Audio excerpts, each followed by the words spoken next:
Hi students, in today's presentation at GT, we shall be looking at the following. Introduction to APA rules. We will also be looking at differences between publication styles, a comparison between APA and MLA. Let's go to the next slide. In this slide, we will be looking at styles in crediting sources. As academicians, we always have to credit sources. We give credit to people who said something valuable, books that said something, or any other source known as publication manuals.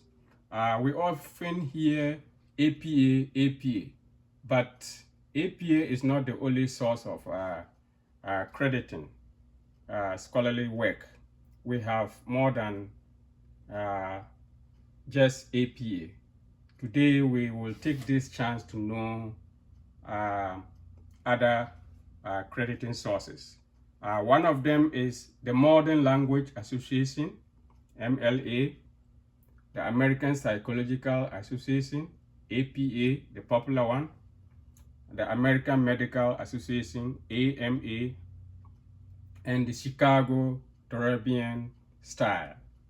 Chicago Thurbian style. These are the 4 styles of crediting sources, and you need to know which one you are crediting, which one is recommended by your college or institution. College don't use all of them. For confusing sake, a particular school will have to adopt just one and apply. So there's no need of applying one or more in order to confuse your students. But the whole world look like the most popular one is the APA. So we are going to look at into detail how to comply with the APA rules. With the APA style, the most popular style, of course, has 2 main editions. The first edition is the Sieve edition that was published in 2010, and the 7th edition, which was published in 2020. This is an example of the Sieve edition. The Sieve edition, and this is the publication of the 7th edition. Okay. Now, what institutions and colleges need to know is that APA is no longer using the Sieve edition. So students, lecturers, and then authorities should make sure their students are using the right edition. For example, if a student uses the 7th edition and the school is still using the Sieve edition, that means you are going to punish the student for no reason. For example, the Sieve edition of the APA prohibited the use of Wikipedia as a credible source of reference. But now, with the 7th edition, it looks as if they are trying to loosen their prohibition over the use of Wikipedia. It looks like they now want to allow students to use Wikipedia. I'm not too sure about that. These are just the difference between the Sieve edition and the 7th edition. So what schools and colleges should do is to make sure they are always updated with whichever edition takes place. It looks like they publish every 10 years, because the Sieve edition was published in 2010, the 7th was published in 2020, so 10 years interval. So schools and colleges must look out for the current edition in order not to victimize students for no reason. The next slide is a comparison between APA and MLA. What are their requirements? We are starting with the MLA. The MLA style formatting requirement. They require two main things to be done. One, they require in-text citation in the body of the text or the body of your manuscript. And they also require what is called list of works cited. So basically, they are trying to ask you, where did you get those sources? The scholarly statement you made, your argument, where did you get the sources from? You need to quote. So as an academician, you are not a journalist. So you need to quote your sources of your statements and argument and etc. Now let's move to the next slide and also look at what the APA asks for. In comparison, the APA formatting requires a bit deeper things to be done. For example, APA requires a title page, the body page, and reference list. So with the title page, what comes into the title page?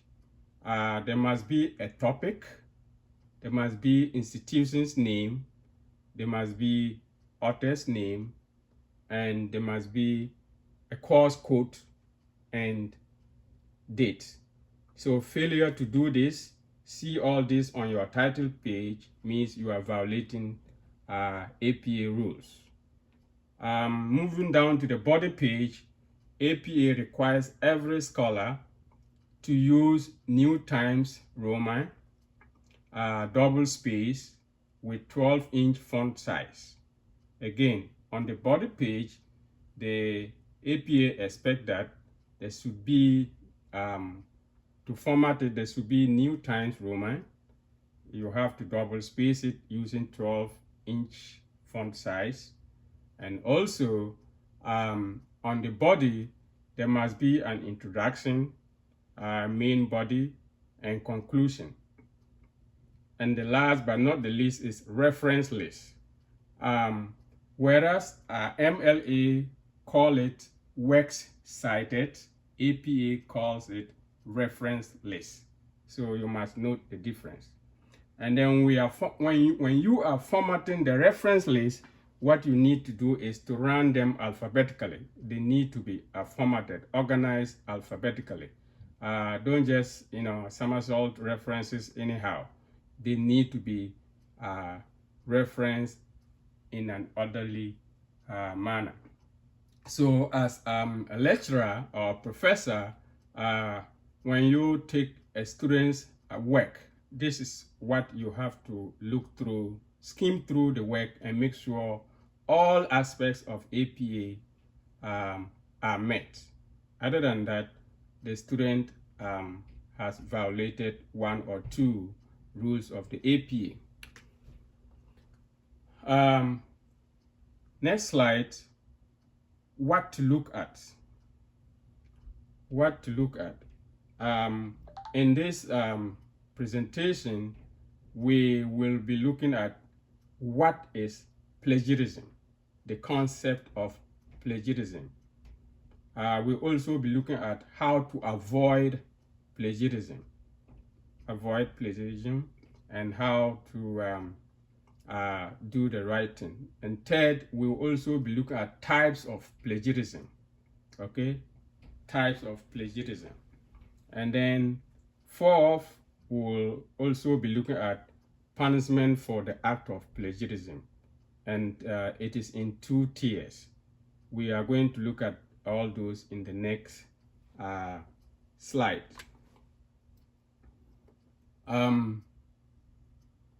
Now, before we look at the types of plagiarism, we have 3 of them here: intentional, unintentional, and partial. Now first, what is plagiarism? Plagiarism is an act of using somebody's work, academic work, without first acknowledging them. What do you mean by acknowledging? Is it greeting them or giving them a phone call before you use their work, or what? The answer is no. Acknowledgement means, yes, you are allowed to use their words, you are allowed to use their work, you are allowed to repeat what they have said, but you have to acknowledge them by way of citation. So you have to cite the person, and at the end you have to reference it. The citation is to prompt the reader where to know why you use that statement, your defense, and what is the source of that statement. Because in research, we rely on evidence-based. We don't rely on hearsay like, in journalism, sometimes they report on hearsay. They said this happened, they said that happened before they research, make a real research. We don't do that. We rely and report on evidence. So that is the definition, short definition of plagiarism. Now, what are the types? We have intentional, unintentional, and partial plagiarism. The intentional plagiarism, as the word implies, means intention. You have just made your mind, prepared that, oh, I don't have time. So, oh, I've seen this article online and it's a nice article. It is exactly what my teacher is asking for. Or it is, oh, a student, past students have used the same material and they had A and B. So I'm just going to cut that one, change everything, put my name there, Abina Kuku, and then just turn it in and get 100%. And then at the end of the day, you brag and claim ownership when you have actually done nothing to worth it. So that is intentional plagiarism. The unintentional plagiarism is probably the student is not aware that he or she is plagiarizing. So they might be doing the right thing. They know, they are aware of APA, but they cut and paste, thinking that at the end they will reformat, and then cite and reference, and then at the end of the day they forget and then turn in the paper unedited. So that is unintentional. They are not, they were not prepared to plagiarize, but due to circumstances, they forgot, or like I said, time was not on their side, and then they quickly turn in the paper. That is what is called unintentional plagiarism. The third one is partial plagiarism. Partial means APA requires both in-text citation and reference list. So there may be a circumstance where the student will cite the body of the text and fail to provide references. That is partial. Or the opposite, the student will provide reference list without plagiarizing, without putting in text citation. And that is the common mistake to most students that I have observed. I've been teaching at higher institutions for over 10 years now, and that is what I have been detecting from students, that yes, they will write nicely, provide reference lists, but may or may not provide in-text citation. Sometimes they forget due to lack of time, or I don't know, whatever situation, they may provide reference. It's easy to provide reference, but it is not easy to cite. And most technically, some students don't know where to cite, whether in the middle, at the end of a period, or at the end of the whole passage. It's very technical. So if a student commits a partial plagiarism, it means no either reference without in-text, or there is in-text citation without reference. So that is called partial plagiarism. Now the question is, which one is allowable? The answer is none. Okay, none of them. Whether intentional plagiarism, unintentional plagiarism, or partial plagiarism, all of them, a crime is a crime. All of them are punishable. So students need to note. Don't say, oh, I didn't intend to plagiarize, so you should be let go. No, all of them are punishable. So there is no exception here. Now, we are going to look at punishment meted out for act of plagiarism. How does the student pay for their acts of this academic crime if they violate one or two basic rule of APA? In the first instance of violation, the student is warned seriously. First instance of violation, the student is warned very seriously. Here, the assumption is that the act may be unintentional or partial. So you need to warn them, talk to them seriously to avoid it, whether intentional or unintentional. In the second instance of violation, the student gets a 0 score.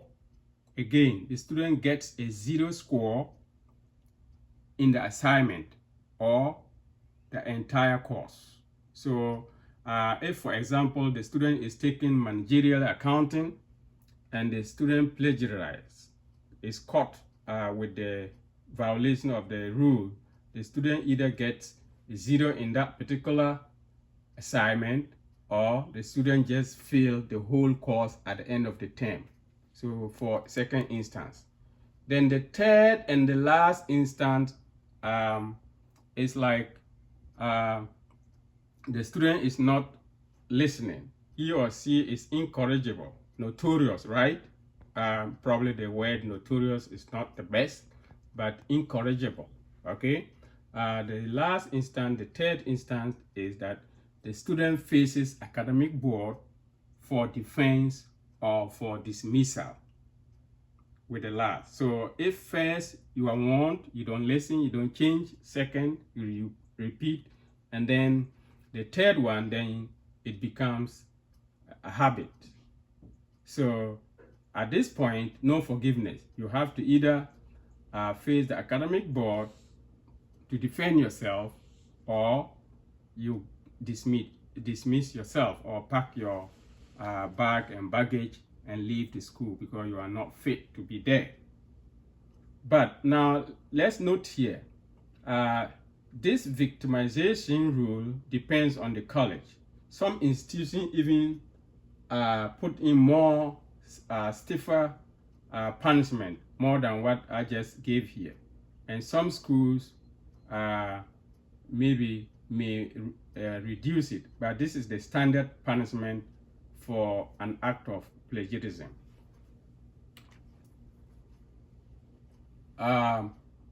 What next? The question is, what next? After hearing this today, probably you heard it and this is the second time you heard it from one of your lecturers and you didn't believe, you read the book and you didn't understand. Today I have re-echoed the APA. Do you still want to fall victim to plagiarism? Be a smart student. Be a smart student. Now, let's test our knowledge. Knowledge check. Which of the following actions constitute plagiarism? Which of the following actions constitute plagiarism? A. When you write an essay without a comma or period. B. When you copy someone's work during exam without letting them know. C. When you repeat what someone has said or wrote without acknowledging them. I repeat, when you write an essay without a comma or period, is that considered plagiarism? Yes or no? B. When you copy somebody's work during exam without letting them know, trying to be a smart student, is that considered plagiarism or no? Then C, when you repeat exactly what someone has said or done or wrote without acknowledging them, is that considered plagiarism? I won't tell you the answer. The answer is very clear, but test yourself based on what you have read and heard from this presentation. Choose your right answer. Thank you. I hope you have enjoyed this lecture, and if you think it's very helpful to you and will help other students in the world, your brothers and siblings also in higher education, please like this channel and share and subscribe. 3 things I'm asking today: like it, share it, and then subscribe it. Thank you so much for listening.